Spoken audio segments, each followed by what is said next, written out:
এই দুনিয়ার মধ্যে আমি আল্লাহকে রব স্বীকৃতি দিবে। আমি আল্লাহকে রব স্বীকৃতি দিয়ে শেষ নয়, এর ওপর ইস্তেকামত থাকবে। আমি আল্লাহর ওপর দৃঢ়তা আনবে, মজবুতি আনবে। যদি দৃঢ়তা আনে, মজবুতি আনে, আমি আল্লাহর ওপর যদি অটল অবিচল থাকে, তাহলে মহান রব্বুল আলামিন বলেন, ওরে দুনিয়ার মানুষ, আমি মহান রব্বুল আলামিন তোমাদেরকে সাহায্য করব। আমি আল্লাহ রব্বুল আলামিন কোন সময় আল্লাহ পাক সাহায্য করবেন? এমন একটা সময়ে মহান রব্বুল আলামিন সাহায্য করবেন, ওই সময়ের মধ্যে কাউ আপনাকে সাহায্য করবে না। দুনিয়ার কোনো তন্ত্র মন্ত্র, দুনিয়ার কোনো মানুষ, দুনিয়ার কাউ আপনাকে সাহায্য করার জন্য আসবে না। কিন্তু মালিক বলেন, ওরে দুনিয়ার মানুষ, যদি তোমরা আমি আল্লাহকে রব মেনে নাও, আমি আল্লাহকে একত্ববাদ তোমরা বিশ্বাস করে নাও, আমি আল্লাহ একত্ববাদের তোমরা ঘোষণা দাও, তাহলে আমি মহান রব্বুল আলামিন তোমাদেরকে মরণের সময়ে সাহায্য করব। সেই সময়টা বড় কঠিন এক সময়। এই সময়ে যদি আল্লাহ পাকের সাহায্য যদি পেতে হয়, তাহলে কি করতে হবে? আল্লাহকে রব মানতে হবে। ইস্তেকামত কিভাবে থাকতে হবে, আল্লাহ পাকের ওপর কিভাবে দৃঢ়তা আনতে হবে, মজবুতি আনতে হবে, একটা ঘটনা বললে আপনারা বুঝতে পারবেন। একজন আল্লাহ ওয়ালা ছিলেন, একজন আল্লাহর ওলি, আল্লামা সিররি শকতি রহমতুল্লাহি আলাইহি, বড় বুজুর্গ একজন আল্লাহর এক প্রেমিক বান্দা। ওই আল্লাহওয়ালা আল্লামা সিররি শকতি রহমতুল্লাহি আলাইহি, উনি একদিন রওনা হয়ে গেলেন সফরের জন্য, বাড়ি থেকে বের হলেন। তো এমন এক সময় উনি ঘর থেকে বের হলেন, এই সময়টা ছিল খুব প্রচণ্ড গরমের সময়, তীব্র মাত্রা খুব বেশি ছিল। তো সিররি শকতি রহমতুল্লাহি আলাইহি উনি চলতে লাগলেন মরুভূমি রাস্তা দিয়ে। সিররি শকতি রহমতুল্লাহি আলাইহি যখন উনি রাস্তা দিয়ে হাঁটতেছেন, ওনার গায়ের মধ্যে, শরীরের মধ্যে গরম লাগলো।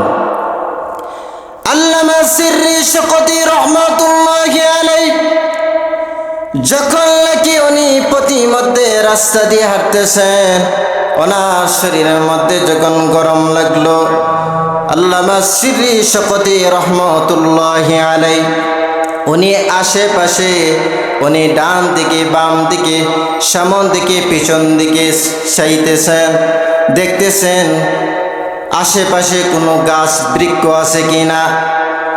হযরত সিররি শকতি রহমতুল্লাহি আলাইহি উনি সামনের দিকে চেয়ে দেখেন একটা বৃক্ষ দেখা যায়, গাছ দেখা যায়। সিররি শকতি রহমতুল্লাহি আলাইহি সামন দিকে এগিয়ে গেলেন। ওই গাছের নিকট যাওয়ার পরে সিররি শকতি রহমতুল্লাহি আলাইহি উনি ওই গাছের মধ্যে কি করলেন? বিশ্রাম করলেন। সিররি শকতি রহমতুল্লাহি আলাইহি ওই গাছের মধ্যে যখন বিশ্রাম নিলেন, ওনার চোখের মধ্যে ঘুম এসে গেল, ঘুমের ভাব এসে গেল, উঙ্গানি এসে গেছে। সিররি শকতি রহমতুল্লাহি আলাইহি ওনার যখন উঙ্গানি আসছে, ঘুমের ভাব এসেছে, সিররি শকতি রহমতুল্লাহি আলাইহি উনি গাছের মধ্যে হেলান দিলেন, হেলান দিয়ে ঘুমিয়ে পড়লেন। সিররি শকতি রহমতুল্লাহি আলাইহি যখন ঘুমের ভাব আসলো, ওনার ঘুমের ভাব আসার পরে উনি একটা আওয়াজ শুনতে পাইলেন। ওনার কানের মধ্যে একটা আওয়াজ আসলো। সিররি শকতি রহমতুল্লাহি আলাইহিকে লক্ষ্য করে বলতেছে, কোন মিছিরি, এ সিররি শকতি তুমি আমার মতো হয়ে যাও। সিররি শকতি রহমতুল্লাহি আলাইহি যখন নাকি উনি আওয়াজ শুনলেন, ওনার ঘুম ভেঙে গেল। সামান্য ঘুম ছিল, উঙ্গানি ছিল, ত্রন্দা ছিল, বেশি ঘুম ছিল না। সেই জন্য সিররি শকতি ঘুম থেকে জেগে গেলেন। উনি আওয়াজটা পেয়ে ডান বাম দিকে এদিক সেদিক সে দেখতেছেন কেউ আছে কি না, কোথা থেকে সেই আওয়াজটা এসেছে। সিররি শকতি রহমতুল্লাহি আলাই ডান বাম দিকে সে দেখেন কেউ নাই, শুধু সিররি শকতি রহমতুল্লাহি আলাই একা। সিররি শকতি রহমতুল্লাহি আলাই যখন কাউকে দেখতে পেলেন না, উনি তো আল্লাহর একজন প্রেমিক ছিলেন, সাথে সাথে মাওলার সাথে উনি কথাবার্তা শুরু করলেন।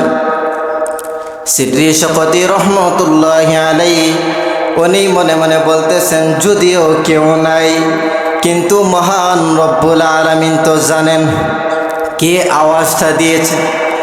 সিররি শকতি রহমতুল্লাহি আলাই উনি মালিকের সাথে কথাবার্তা শুরু করলেন, বলতেছেন আল্লাহ এই জায়গার মধ্যে আমি একা আর কেউ নাই।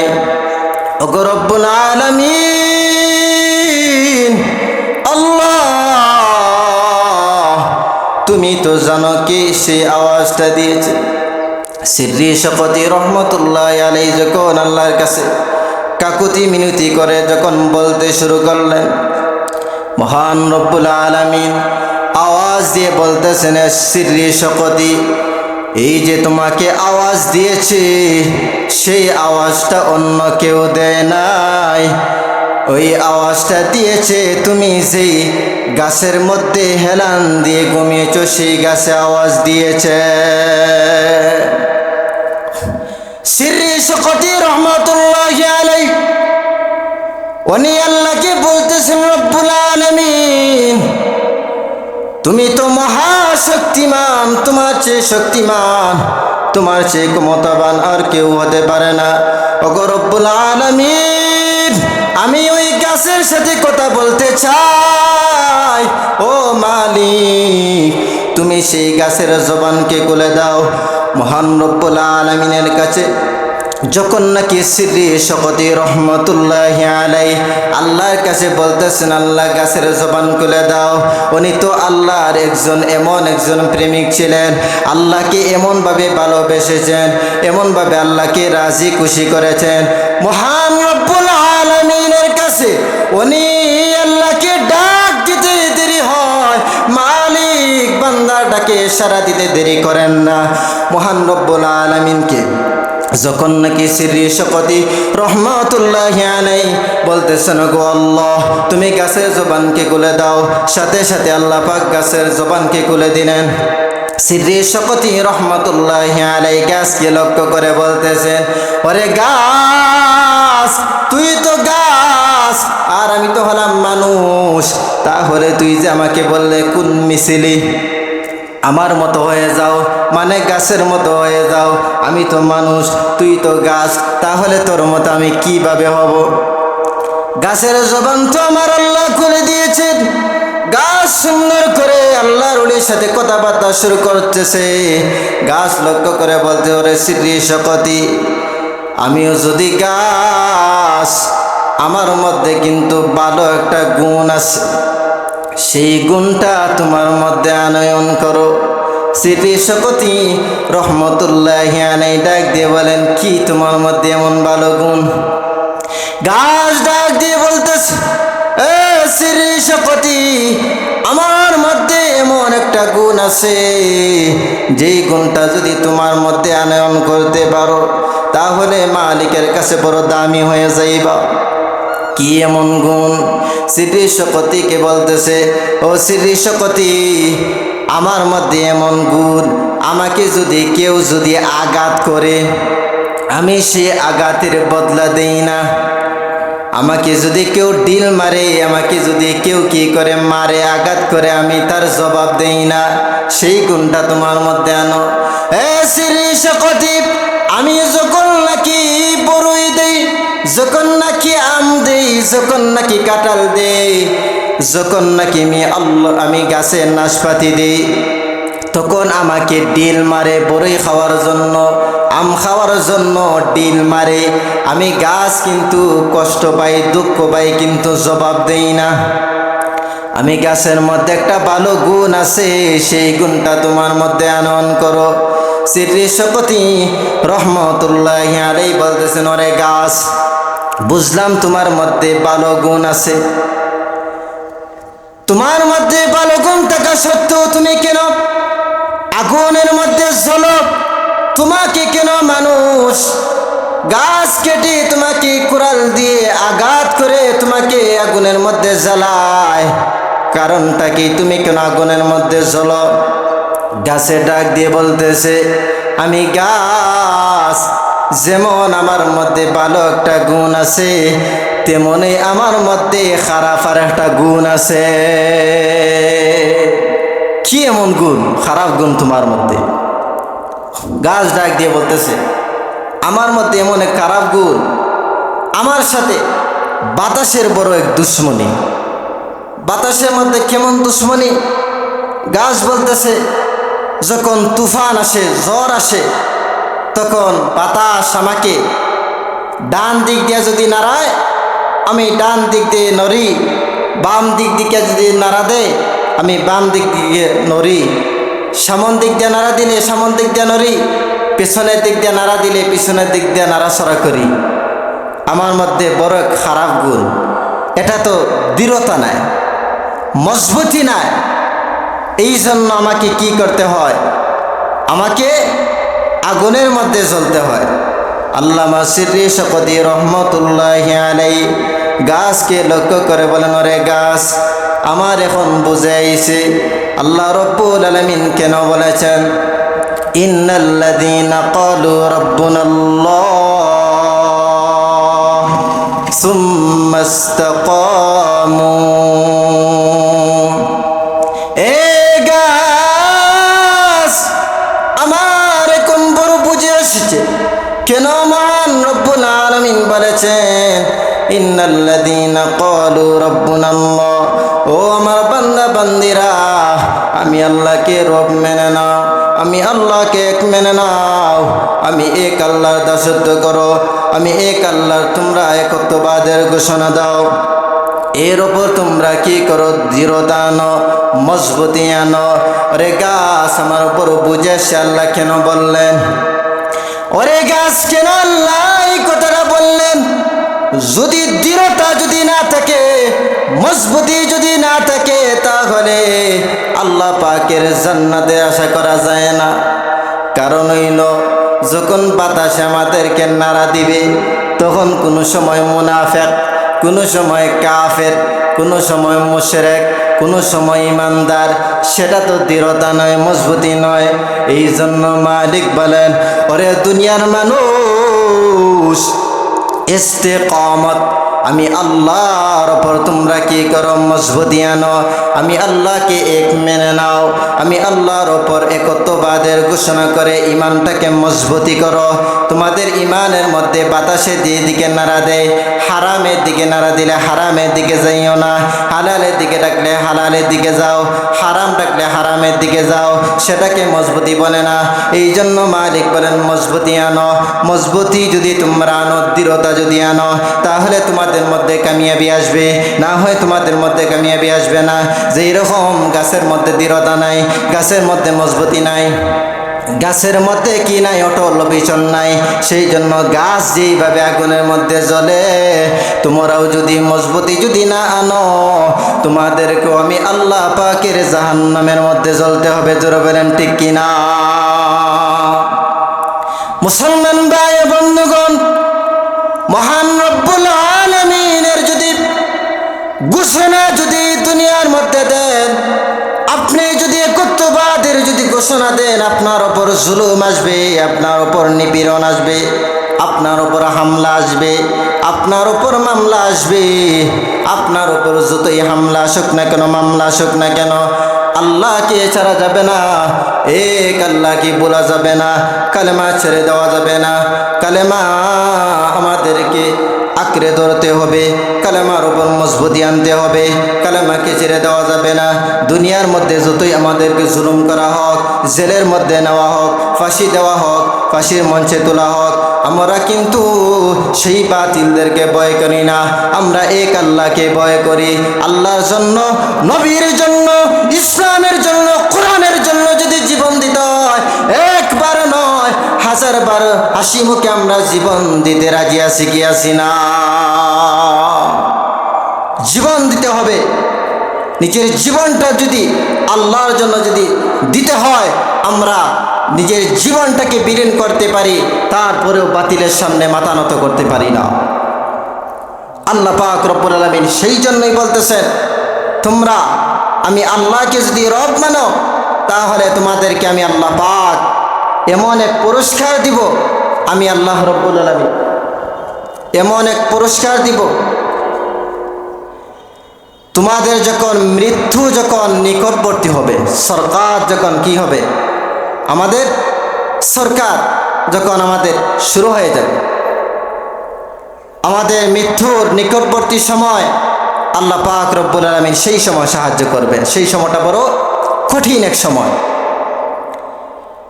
মৃত্যু যখন বান্দার হয়ে যাবে, এই সময়ের মধ্যে শয়তান বড় ধোঁকা দেয় মানুষদেরকে। কিভাবে ধোঁকা দেয়? মা বাবার সুরত ধরে ধোঁকা দেয়। কিভাবে তার ইমানটাকে নষ্ট করা যায়, বান্দা যেন ইমান নিয়ে যেন কবরের মধ্যে যেতে না পারে, সেই জন্য শয়তানে কি করে, তাকে কুমন্ত্রণা দেয়, তাকে ধোঁকা দেয়। তখন আল্লাহ পাক রব্বুল আলামিন বান্দার ইমানটাকে কবর পর্যন্ত নেওয়ার জন্য আল্লাহ পাক বান্দার নিকটবর্তী সময়ে আল্লাহ আজরাইল আলাইহিস সালাতু ওয়াস সালামের সাথে 500 ফেরেশতা নাজিল করেন দুনিয়ার মধ্যে। হযরত আজরাইল আলাইহিস সালাতু ওয়াস সালাম যখন নাকি বান্দার জানকে কবজ করার জন্য আসবেন, তখন মহান রব্বুল আলামিন আজরাইল আলাইহিস সালাতু ওয়াস সালামকে ডাক দিয়ে বলেন, আজরাইল তুমি শুধু একা আমার বান্দার জানকে কবজ করবা না, আমার বান্দা দুনিয়ার মধ্যে সে ইমানটাকে বড় মজবুতির সাথে রেখেছে।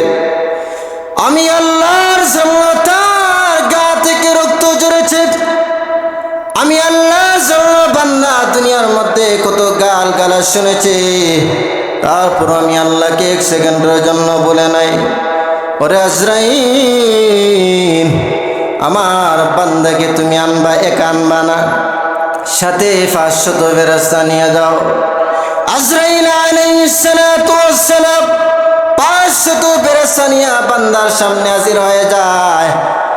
বান্দা তখন তো বড় এমন এক মুহূর্ত, বড় কঠিন এক মুহূর্ত, বান্দা মনের মধ্যে তোর ভয় আসতে পারে, ডর আসতে পারে, বান্দার ডর আসতে পারে, ভয় আসতে পারে। এই জন্য বান্দাকে সান্ত্বনা দেন মহান আল্লাহ।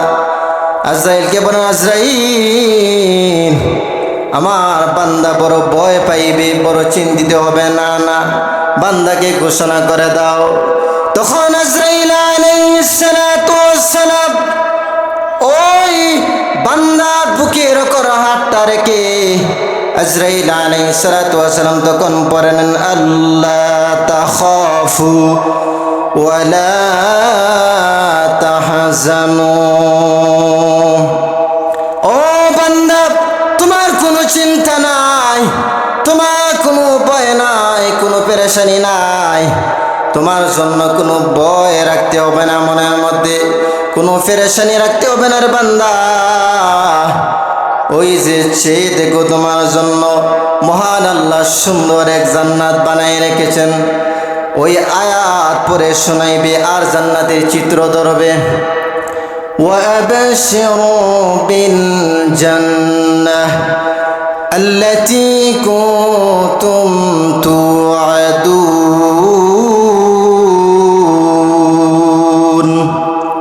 তখন ফেরেশতা জিব্রাইল ডাক দিয়ে বলবে, ওয়াবাশিরু বিল জান্নাহ, ও বান্দা ডান দিকে চেয়ে দেখো, তোমার জন্য মহান রব্বুল আলামিন সুন্দর একটা জান্নাত বানায় রেখে দিয়েছেন।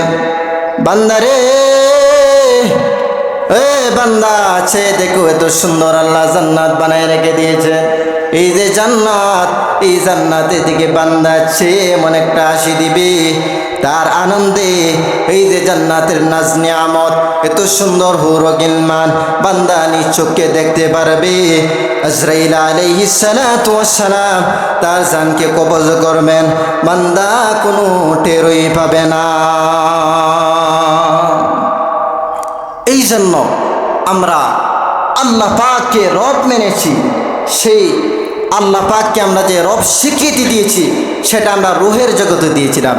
আল্লাহ যখন জিজ্ঞাসা করেছিলেন আলাস্তু বিরব্বিকুম, আমি কি তোমাদের রব নয়? আমরা বলছিলাম ক্বালু বালা, অবশ্যই আপনি আমার রব। সেই দিনে স্বীকৃতি দিয়েছি, দুনিয়ার মধ্যে স্বীকৃতি দিয়েছি। সেই কালেমার ওপর, আল্লাহ পাকের একত্ববাদের ওপর অটল অবিচল যদি থাকতে পারি, তাহলে আমাদের মরণে আল্লাহ পাক সাহায্য করবেন।